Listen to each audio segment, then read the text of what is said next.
todos! Bem-vindos a mais um Historiando.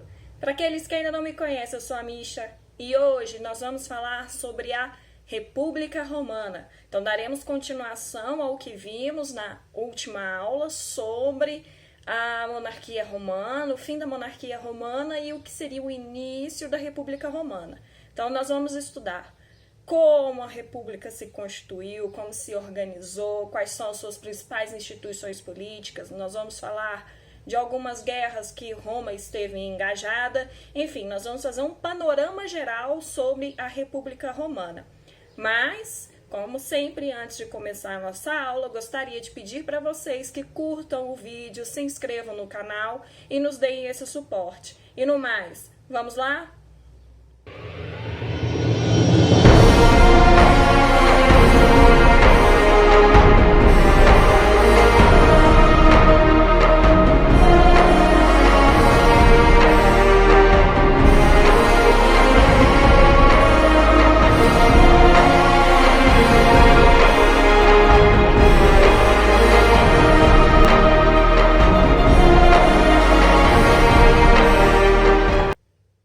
Olha só, gente, ninguém sabe, e eu digo assim, com uma tranquilidade, como e quando exatamente a República, a República realmente começou. Os historiadores não têm um consenso, assim, com relação a datas muito certinhas, né? Os historiadores antigos, eles nos oferecem uma narrativa bastante impecável do que provavelmente seria o caos. Então, assim, toda aquela história, todas aquelas historinhas que nós vimos vinculadas à monarquia romana e à organização política de Roma, tudo isso nos dá uma narrativa bastante encadeada e organizada, mas provavelmente as coisas não aconteceram assim. E esses historiadores antigos, por exemplo, Cícero, dentre outros, eles adoravam imaginar que as suas instituições tradicionais eram mais longínquas do que realmente eram. E uma república, ela é profundamente diferente de uma monarquia. E essa forma totalmente diferente de governo não pôde ser estabelecida da noite para o dia. Então, assim, parece que quando a gente lê e estuda, é do tipo assim, a galera expulsou, né, o último monarca de Roma e aí falou assim, beleza, agora é república. As coisas não acontecem assim da noite pro dia, né? As instituições características de Roma se formaram em algum momento do século V ou IV a.C. E os romanos delinearam os princípios subjacentes da república pouco a pouco, né? Eles definiram o que era ser romano e sua ideia de cidadania, direitos civis e responsabilidades. Em algum lugar durante esse processo, Roma finalmente começou a parecer romana, ou pelo menos o que nós achamos que seria essa romanidade, né? E nos primeiros tempos da República Romana, a sociedade continuava dividida entre patrícios e plebeus. Os primeiros, no caso, os patrícios, eram em geral grandes proprietários rurais, dominavam as instituições políticas republicanas, enquanto os plebeus, a maioria da população composta por pequenos agricultores, comerciantes, artesãos e pastores, eram clientes dos patrícios ou trabalhavam em suas próprias terras ou oficinas. E os escravos, aliás, nós faremos uma aula específica sobre a escravidão na antiguidade, porque é um tema que causa uma certa confusão, do que seria escravidão na antiguidade, escravidão no Brasil. Então a gente vai delinear os aspectos gerais da escravidão na antiguidade numa videoaula separada. Mas os escravos no início da República eram pouco numerosos, mas seu número aumentou vertiginosamente como consequência das guerras de conquista empreendidas por Roma no Mediterrâneo. E no período republicano, a estrutura de poder em Roma se concentrou em instituições como o Senado, as assembleias, ou então os comícios, e as magistraturas que abrangiam o conjunto de cargos do poder executivo, como por exemplo os dos cônsules, pretores, questores, edis. O Senado compunha-se de 300 membros vitalícios escolhidos entre os cidadãos mais importantes, inicialmente apenas entre os patrícios, e os senadores eram responsáveis por propostas de leis, pelas finanças, declaração de guerra ou assinatura de tratados de paz. A participação política dos cidadãos na Roma republicana tinha lugar predominantemente em assembleias ou as comitia. Em Roma, destacaram-se 3 tipos de assembleias, segundo o modo de divisão dos cidadãos: a assembleia por centúrias, a por tribos e os concílios da plebe. E a gente vai estudar cada um mais profundamente. A assembleia por centúria votava declaração de guerra ou tratados de paz e também elegia as magistraturas mais elevadas, como a dos cônsules, a dos pretores e tribunos militares. E essa assembleia seguia um modelo militar. Os cidadãos eram convocados ao som de cornetas e compareciam ao campo de Marte portando armas. A Assembleia dividia-se em 5 classes censitárias, a gente viu isso, de acordo com a riqueza de cada cidadão registrada no censo. O voto em cada centúria era por indivíduo, sendo que a maioria dos sufrágios no interior de uma centúria constituía o voto daquela centúria. E a decisão da Assembleia era aquela expressa pela maioria dos votos por centúria, ou seja, para um total de 193 centúrias, era preciso uma maioria de 97 votos, ou seja, de 97 centúrias. Já nas assembleias por tribos, os cidadãos eram classificados e distribuídos em tribos de acordo com a sua origem ou local de residência. Por exemplo, em 241 a.C., das 35 tribos, apenas 4 eram urbanas, as outras todas eram rurais. E a distribuição dos cidadãos nas tribos dependia dos censores e do Senado. Então, competia a essas assembleias a eleição das magistraturas inferiores. Por sua vez, na Assembleia da Plebe, a Concilium Plebis, votavam-se leis relativas à plebe, os plebiscitos, e se elegiam os tribunos e edis. Existiam também as assembleias por cúrias, cuja origem remontava ao tempo da monarquia e tratava da confirmação dos sacerdotes, adoções e testamentos. Sua competência foi progressivamente limitada pelas assembleias por centúrias.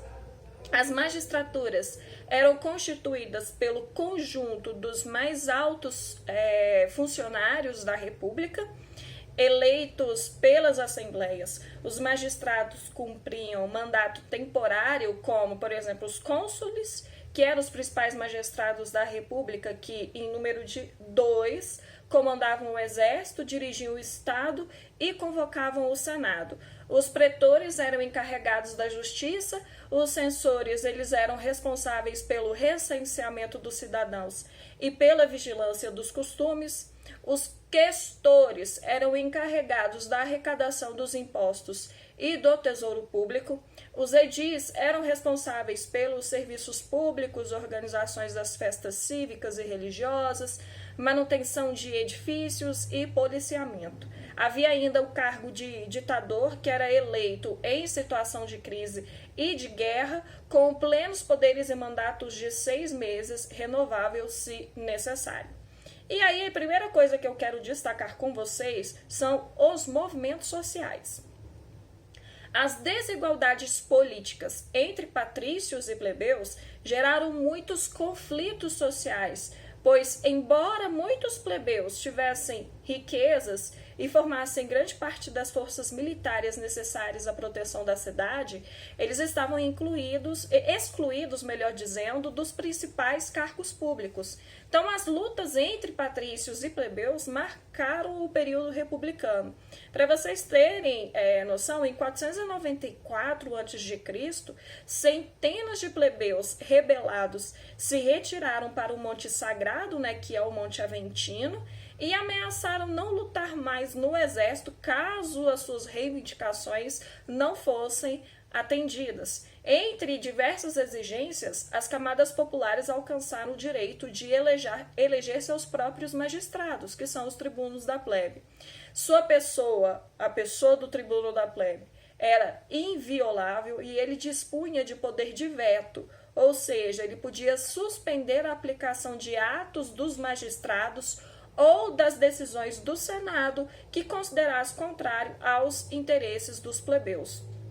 Outra importante conquista foi em 450 a.C., que foi a publicação de leis escritas, que asseguravam a igualdade jurídica entre patrícios e plebeus. Elas foram gravadas em placas de bronze e expostas no fórum para o conhecimento de toda a população. Ficou conhecido como as Leis das 12 Tábuas, e elas constituíram o fundamento do direito romano.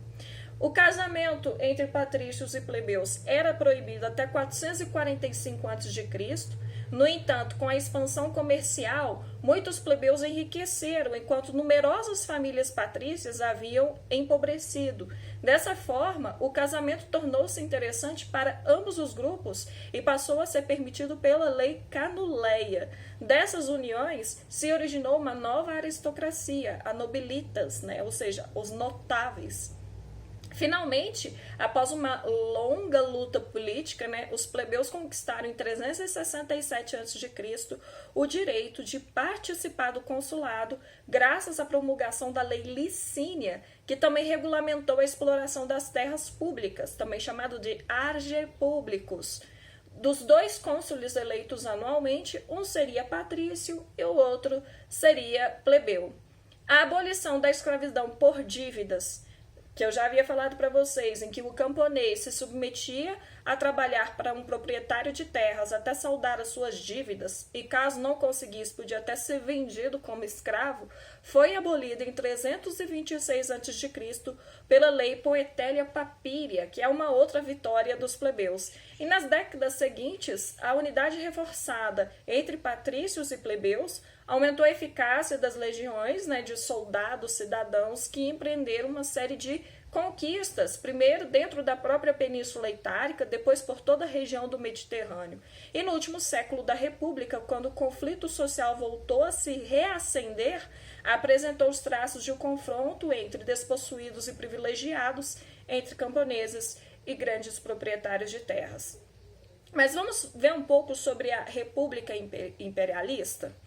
A política expansionista da República Romana teve inicialmente como objetivos básicos a defesa diante de povos rivais e a obtenção de terras necessárias à agricultura e ao pastoreio, mas logo se revelou uma fonte de riqueza em metais preciosos e em escravos. E aí, como resultado, em 5 séculos de guerra, a dominação romana se estendeu a boa parte da Europa, da Ásia e da África.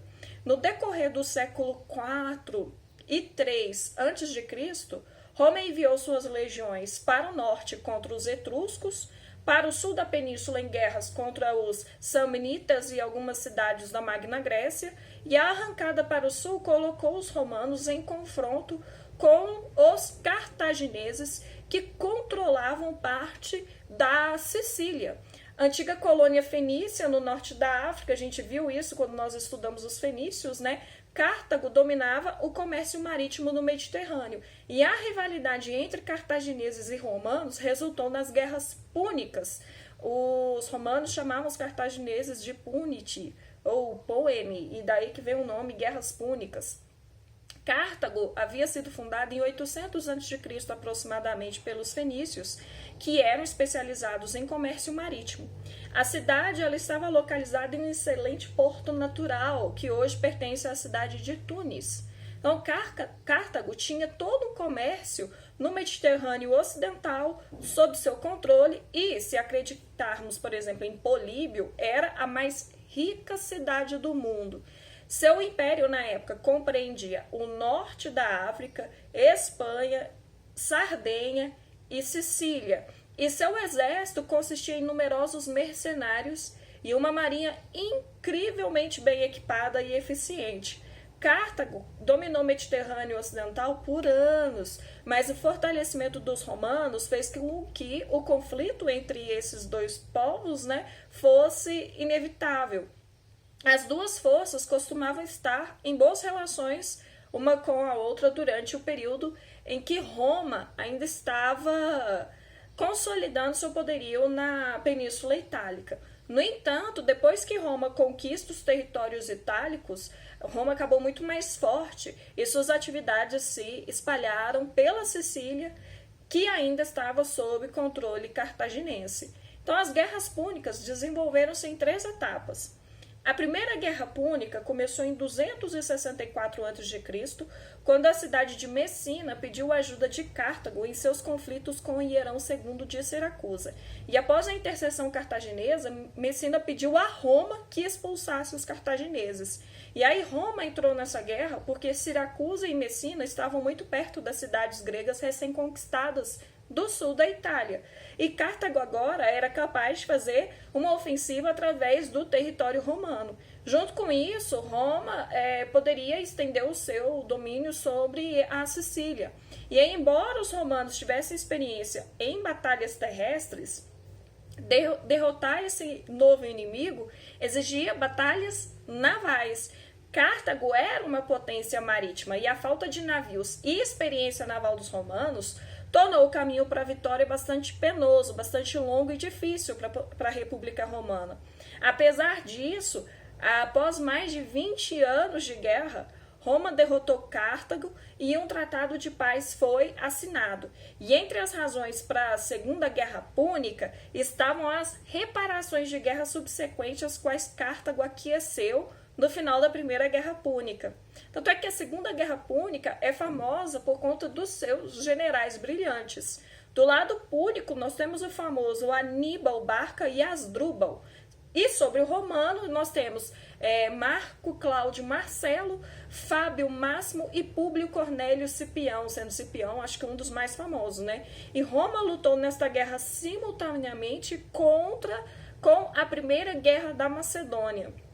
A guerra começou com a invasão audaciosa da Espanha por Aníbal, né, que era o general cartaginês. Aníbal era filho de Amílcar Barca e marchou rapidamente pela Espanha até os Alpes italianos, causando pânico entre os aliados italianos de Roma. E a melhor maneira encontrada para derrotar o propósito de Aníbal de fazer com que os italianos abandonassem Roma foi atrasar os cartagineses em uma guerra de guerrilha de atrito, estratégia proposta por Fábio Máximo, que seria apelidado mais à frente de Cunctator, ou seja, retardador em latim, e de quem estratégia seria para sempre conhecido como Fabiana nos meios militares, até hoje, a estratégia fabiana.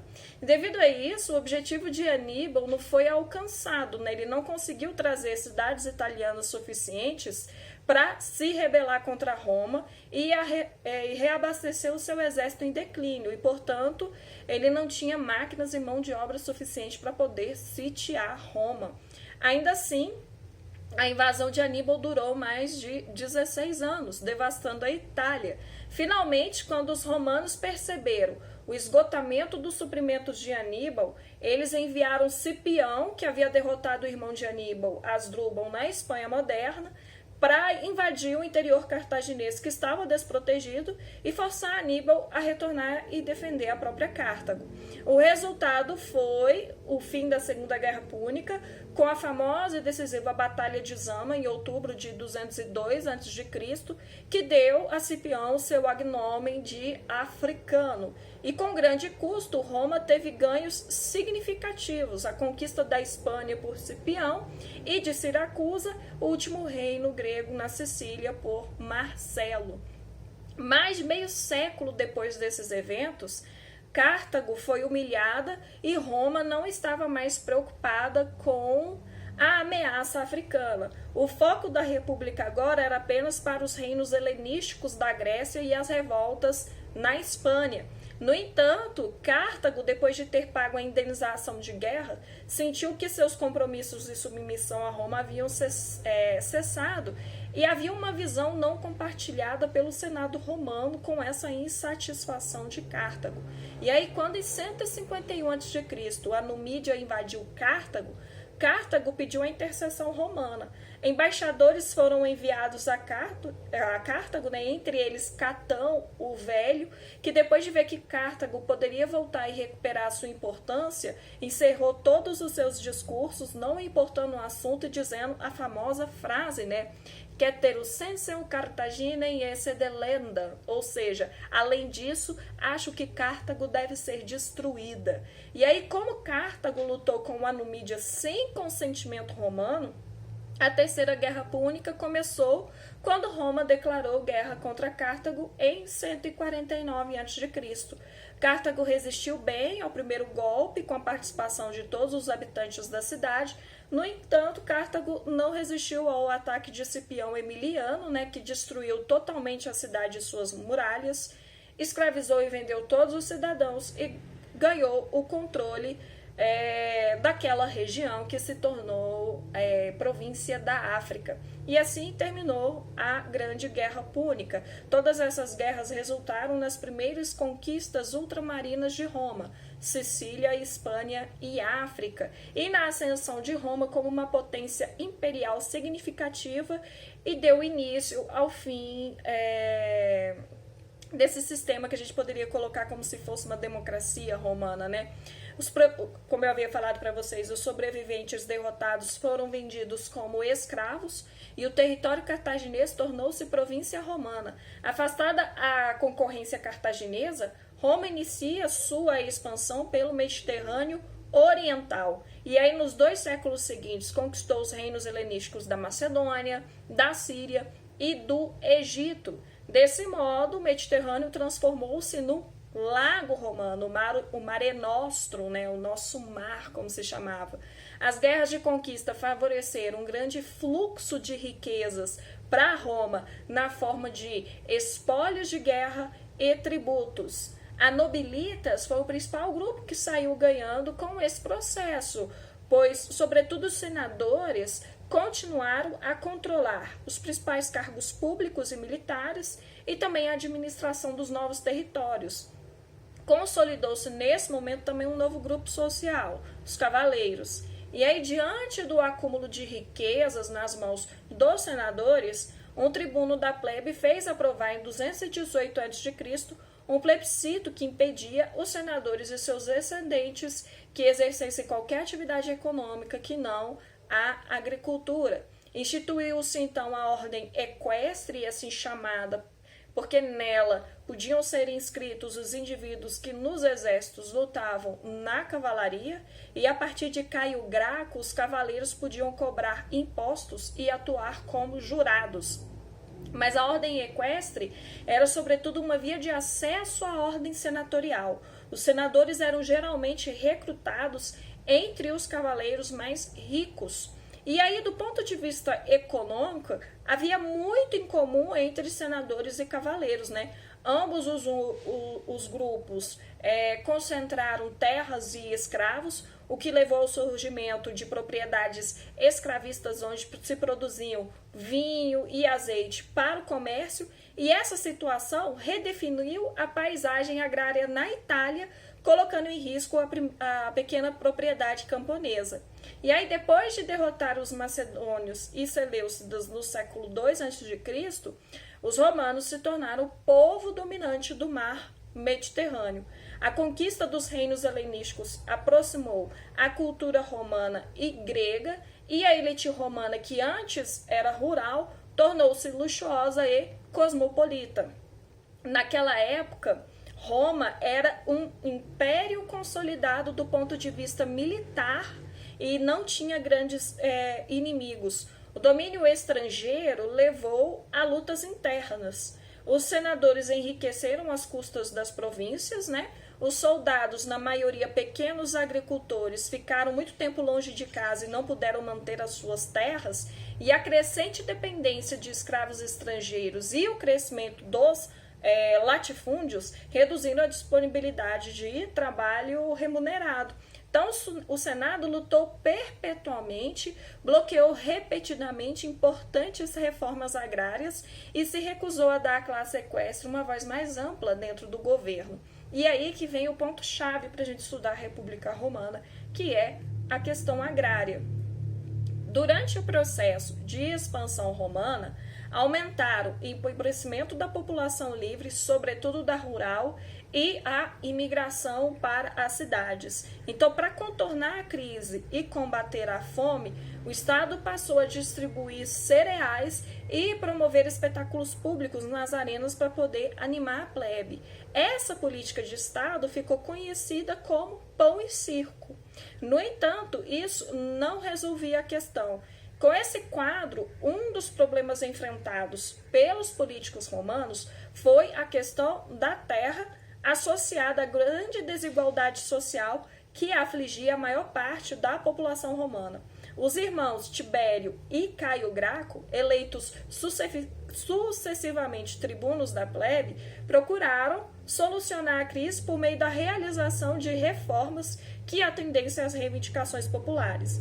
E aí, em 133 a.C., Tibério Graco, embora de origem nobre, foi eleito tribuno da plebe. Ele ambicionava trazer de volta as pequenas propriedades e reaver as terras do Estado que foram indevidamente ocupadas pelos grandes proprietários. A título de compensação, ele propunha uma espécie de indenização aos proprietários, concedendo-lhes posses de 125 hectares de terra, além de lotes suplementares de 62,5 hectares por filho. Olha só, mas o projeto de Tibério não seguiu adiante, foi duramente atacado pelos patrícios e vetado pelo tribuno Otávio. E aí, por outro lado, a plebe urbana, que era a maior beneficiária da proposta da lei agrária, não manifestava interesse pela volta do trabalho rural.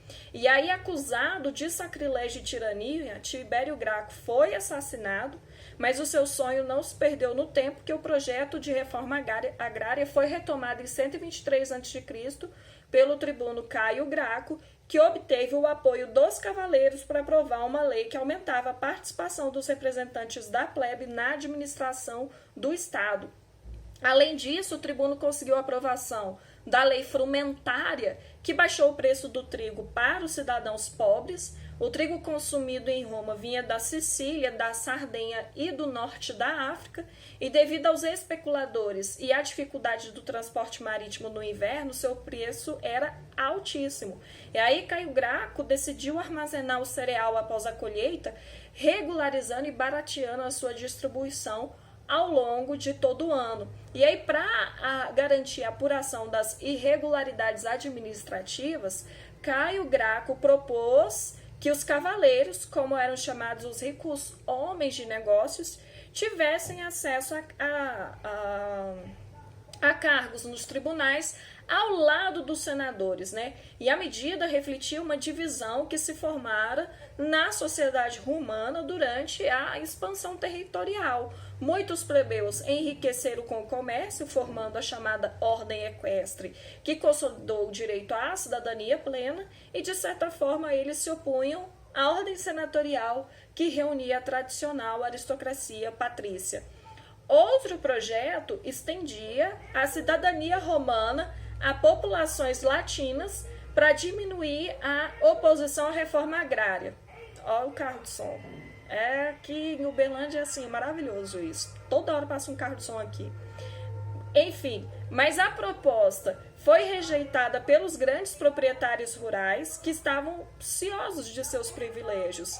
E aí os choques entre os partidários da reforma agrária e o Senado resultaram justamente no assassinato de Caio Graco, num tumulto e na condenação e morte de centenas de seus seguidores. O projeto de reforma agrária e extensão da cidadania romana às populações peninsulares voltaria a ser apresentado em 91 a.C. pelo tribuno Marco Lívio Druso, E aí, como acontecera no tempo de Graco, a proposta foi rejeitada, seu defensor assassinado. Só que dessa vez, porém, a península mergulhou na chamada Guerra Social em 90 a.C.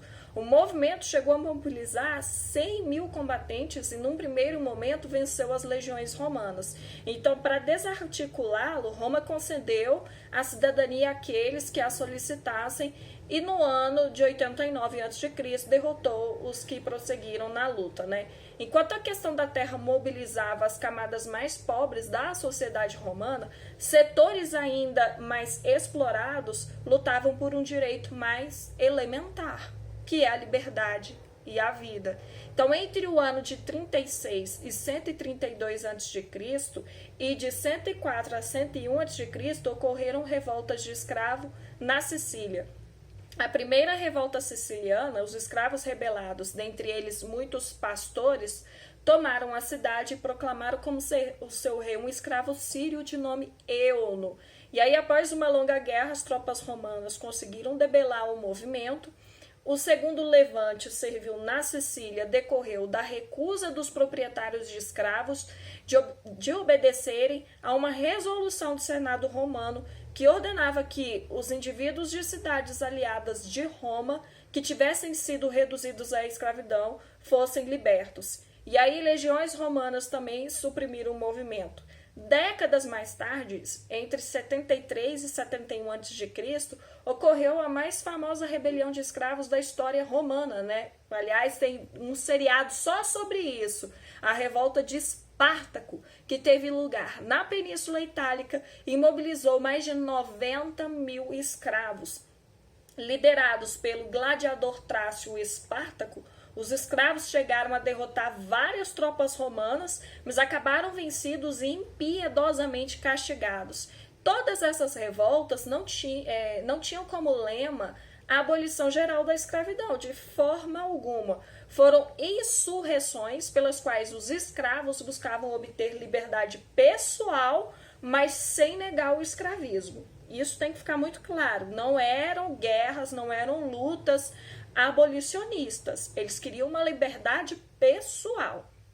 Bom, e aí a gente marca essa guerra social e essas revoltas de escravos com o início da crise da República.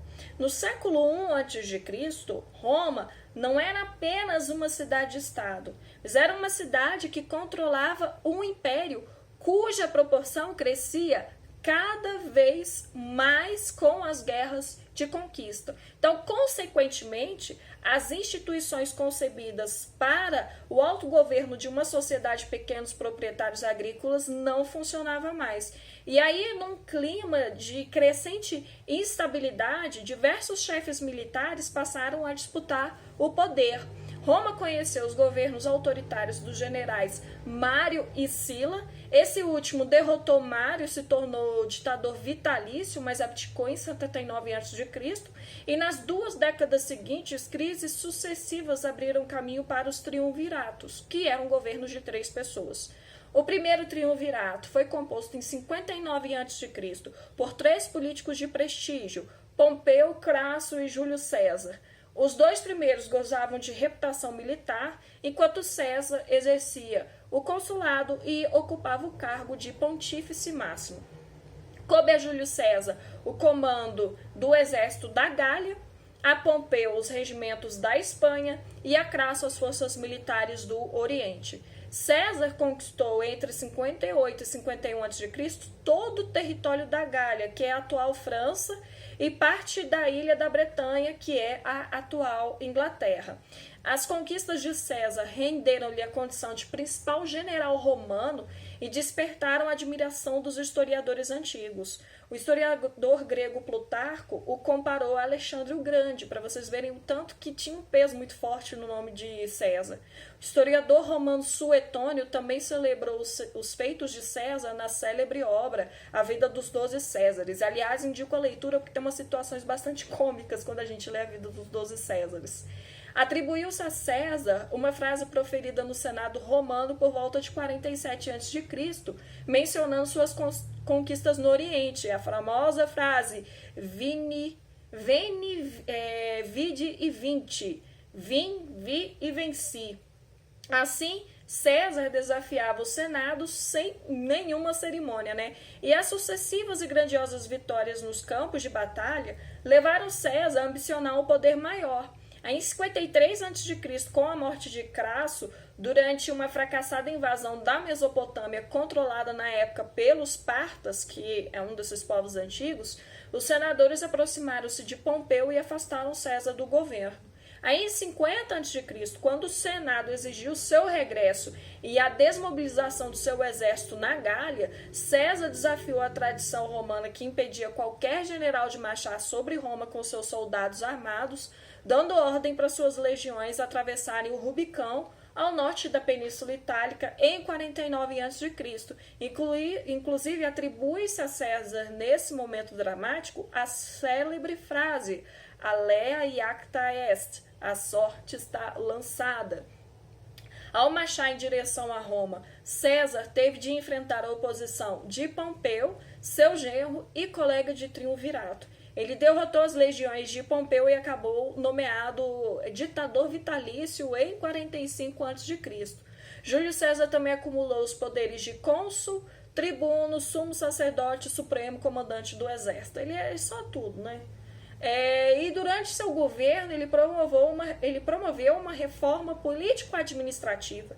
Ele distribuiu terras entre os soldados, impulsionou a colonização das províncias, construiu obras públicas e reformulou o calendário.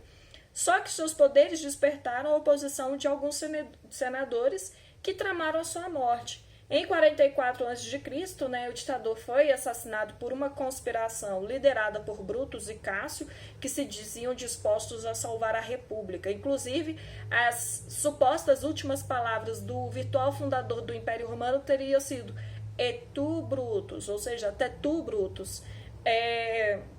Eu duvido que ele tenha conseguido falar isso, né? Porque ele levou... Dizem que ele levou mais de 40 facadas, né? Depois de levar esse monte de facada, ele ainda vai ter tempo de morrer, de olhar pra cara do tal Bruto e falar, pô, até tu, Bruto, tá me dando uma facada? Assim, né? Meio difícil. Mas o que interessa aqui dizer é que, embora ele tenha sido o virtual fundador do Império Romano, César não foi o primeiro imperador. Isso aí tem que ficar muito claro. Ele foi ditador. Todavia, os conspiradores não conseguiram restabelecer as instituições republicanas, já nem cabe mais, né?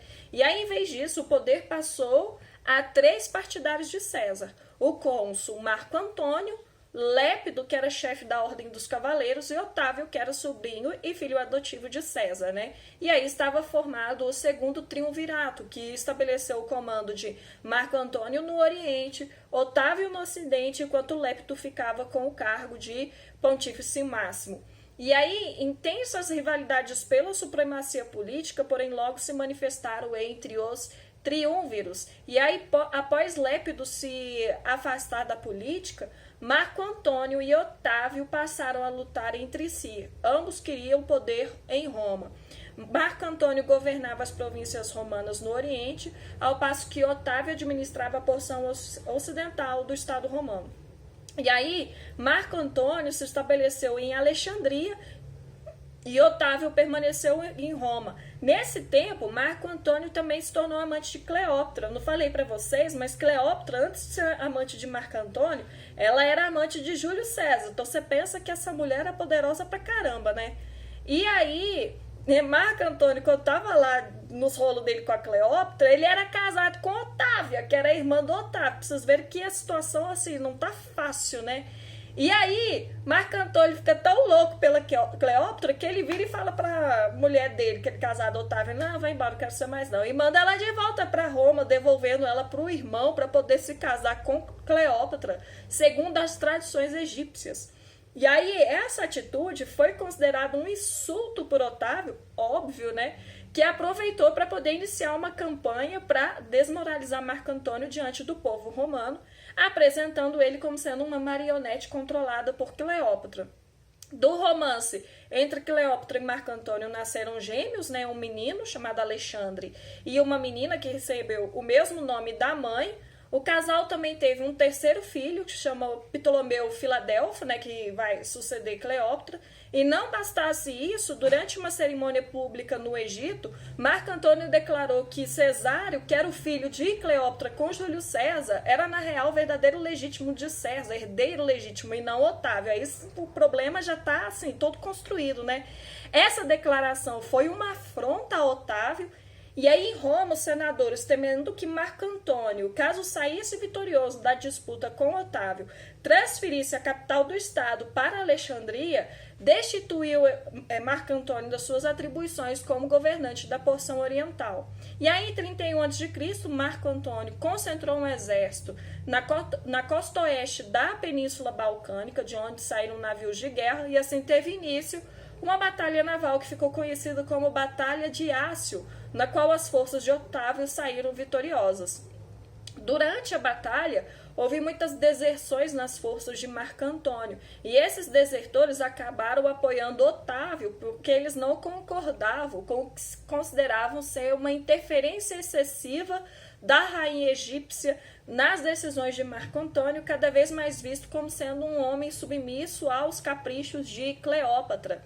E aí Marco Antônio deixou seu exército e fugiu de navio para Alexandria. Então, sem um líder, o seu exército se rendeu. Cleópatra, ela pretendia fugir para a Índia, onde ela planejava formar um novo reino nas tribos do deserto, que antes eram dominadas pelos Ptolomeus. Então, queimaram os navios que seriam utilizados na fuga. E aí, quase sem encontrar resistência, as tropas de Otávio ocuparam o Egito. E Marco Antônio, acreditando nos boatos de que Cleópatra havia morrido, é tipo bem Romeu e Julieta, né? Ele comete suicídio se apunhalando com a sua espada porque ele não via sentido na vida sem Cleópatra, né? E aí uma última tentativa meio que desesperadora, né, para salvar o seu reino, Cleópatra envia seu cetro e diadema para Otávio, só que isso não adianta nada. E quando Otávio chegou a Alexandria, ele captura Cleópatra. E ele pretendia exibir Cleópatra acorrentada no desfile triunfal que faria em Roma para poder comemorar a sua vitória. Então, para escapar dessa humilhação, Cleópatra segue o exemplo de Marco Antônio, comete suicídio. Segundo a tradição, ela teria se deixado picar por uma serpente venenosa. No entanto, embora tenham sido visto duas marcas de picada num dos braços da rainha, os médicos da época não encontraram vestígio de veneno em seu corpo. Então vai saber se é realmente isso que aconteceu. Alguns dizem que a história de Marco Antônio e Cleópatra inspirou realmente Shakespeare a escrever Romeu e Julieta. Mas aí, não tem como ter uma comprovação disso. De toda forma, isso marca o fim da República em definitivo e a ascensão de Otávio como sendo o primeiro imperador. E aí nós vamos ter a primeira dinastia imperial. Mas isso a gente vai ver só na próxima aula.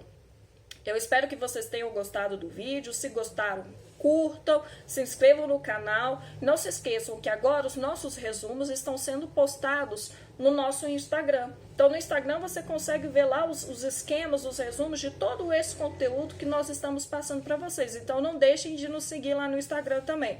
Foi um prazer estar aqui com vocês hoje e até a próxima.